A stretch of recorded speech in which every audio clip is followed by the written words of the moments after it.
many swimmers struggle with their alignment. And if their alignment's not in check, they're going to create a lot more drag, which means a lot less speed. Helping swimmers improve their alignment is one of the most important priorities in developing their skills. Hi everyone, Andrew here, helping you help your swimmers get faster.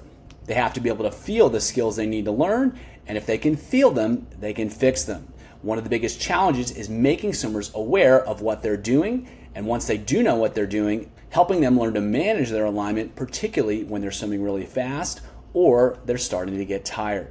Any strategy that makes swimmers more aware of what they're doing is going to be useful. One of the most effective strategies is having swimmers wear a weight belt. This changes their center of mass, which makes it much more difficult for them to stay aligned. That allows them to feel these key skills, and it forces them to find solutions. It puts them in situations that no drill can ever create. Let's take a look at the problem it solves, why it's effective, and how to use it best. While there are undoubtedly some swimmers that can create unbelievable amounts of speed in the water, when it comes down to it, humans are not necessarily aquatic creatures. From a basic principles perspective, speed equals propulsion minus drag. And so the more drag swimmers create, the slower they will swim. And while most skills are focused on creating propulsion, what the arms are doing, what the legs are doing, keeping drag low is just as important for maximizing speed. And it's critically important for making swimming easy. The more drag swimmers create, the energy demand becomes much higher. That makes it much more difficult to, one, create speed and to sustain speed. Swimming can be particularly challenging for swimmers because of the relationship between their center of mass and their center of buoyancy. So the center of mass is the distribution of mass throughout the body, and it provides a clue as to where mass is concentrated. In humans, that tends to be further down the body because of the length and the size of the legs. The center of buoyancy is where the greatest degree of flotation is present in the body. And the most flotation in the body is going to be in the lungs. Since air is much less dense than the body, much less dense than water, that's going to rise up. And so the lungs are the center of buoyancy. So we basically have a teeter-totter where the center of buoyancy is pushing up towards the surface, and that's where our lungs are, but the center of mass is down towards our legs. And so swimmers have a natural tendency to move like that through the water. The legs are going to sink, and as swimmers get tired, this effect tends to get worse and worse and worse. So swimmers have to be able to manage this throughout their races if they want to keep, and when swimmers are moving through the water like this, that's going to create more drag. So swimmers have to be able to manage the position of their lower body if they want to keep drag low, and this becomes more and more difficult as swimmers begin to get tired.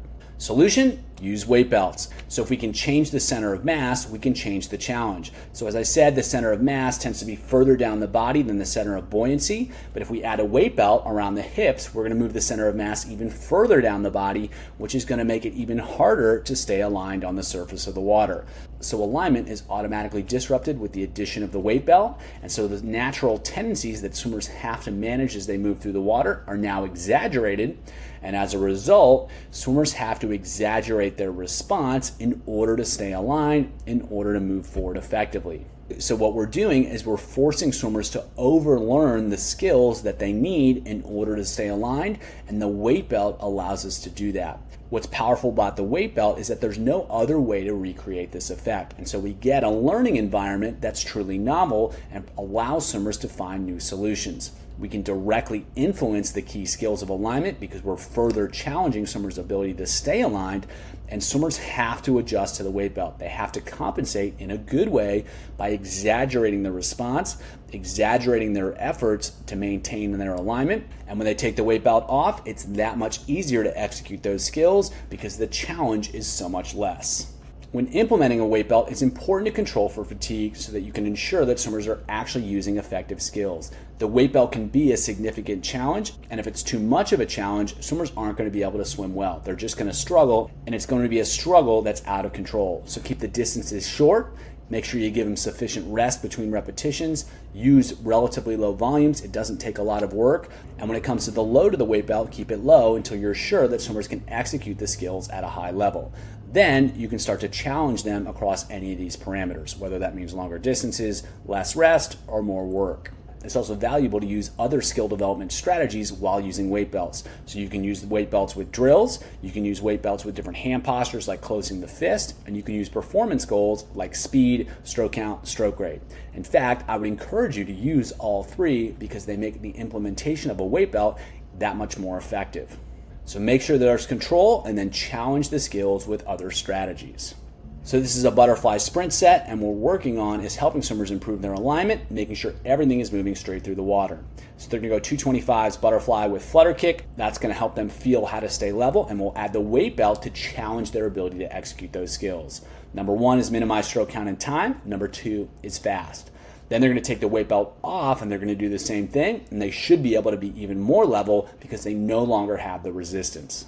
Then we're going to go 225s butterfly with a weight belt. Again, it's going to be more difficult to keep the hips up, keep the hips in line. First one's minimize stroke count and time. Number 2 is fast. So we're asking them to perform so that they can figure out what works. And then we'll take the weight belt off. Number 1, minimize stroke count and time. Number 2, fast. So they have to be efficient. They have to be fast. We're challenging them with the drill with the flutter kick, and we're challenging them with the weight belt so that they have to stay aligned in order to create speed.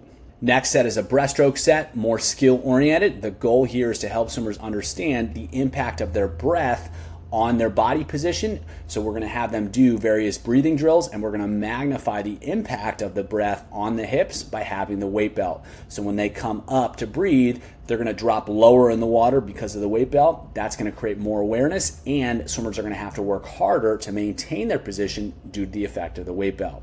So they're going to go 4 rounds through. They're going to go 25 breaststroke with a snorkel, so they're feeling a really low body position. Then 25 breaststroke, breathe every other stroke. So now they're feeling the low position, and then they're moving up to regular, and they're alternating. Then they're going to go 25 head-up breaststrokes. They're going to feel a really high head position and the impact of the hips. Then they're going to go 25 breaststroke, where they take 1 stroke with their head up, and then 1 stroke regular, and then they're going to finish with a 25 regular breaststroke. The odd rounds will be with a weight belt. The even rounds will be without the weight belt. They can go 25 easy after the second round to go get the weight belt to start the third round. They can also perform a couple of the rounds or all the rounds with a dolphin kick instead of a breaststroke kick to give a little bit more information, a different perspective of how the hips are going to be affected by the breath and what swimmers can do in terms of their undulation to get the hips back up after each stroke cycle. So an effective set in terms of helping swimmers understand the impact of the breathing is made more effective by adding the weight belt. Weight belts can also be really effective when doing any sort of vertical kicking. The weight belt's going to pull swimmers down, so if they want to stay up, they've got to be effective with their kick. They're going to go 4 rounds through. They're going to go 2 times 20 on, 25 off, vertical kick with the weight belt holding it on their chest, so they've got to kick effectively to stay up. And then they're going to go 4 times 10 on, 35 off, vertical kick again, now holding the weight belt while in streamline. So that's going to be another level of challenge. That's why the time is significantly less. They're going to have to kick hard. Then they're going to go 2 12.5s underwater dolphin kick with the weight belt. By placing the weight belt on the hips, they're going to have more awareness of what the hips are doing and how they're managing their kick underwater.